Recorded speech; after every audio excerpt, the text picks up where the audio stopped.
શું નામ છે તારું? હે? ધ્રુતિ. અહીંયા આવ્યો ત્યારે તને તેડીને લઈ આવ્યા હતા, અત્યારે તું હાલી શકે છે ને? કેવું લાગે છે? મજા આવી?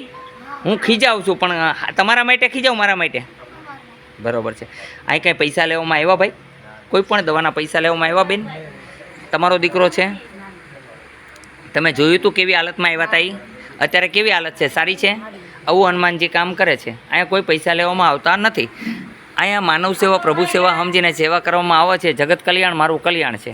અહીંના નિયમ મુજબ પાલન કરો અને જે ખાવાનું કહું એ પ્રમાણે ખાશો તો 100% નિરોગી થશો. બોલો જય હનુમાન બેટા. મજા આવી કે ના આવી? સાચું?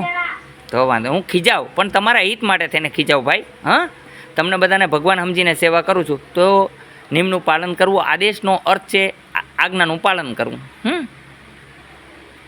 બોલો ચેતન હનુમાનજી મહારાજની જય. અહીંયા આવવા માટે આટકોટથી ગયણી ગામ, ગયણીથી થોરખાણ રોડ ઉપર આદેશ આશ્રમ આવેલો છે. અહીંનો સમય છે સવારે 9 થી 12, સાંજે 4 થી 6. લકવાવાળાઓને હવે એક નિયમ બનાવ્યો છે, દર શનિવારે જ લેવામાં આવશે.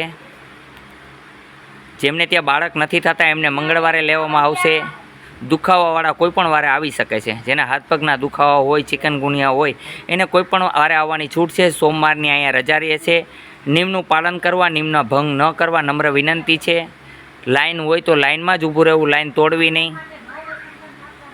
આદેશ. જય હનુમાન.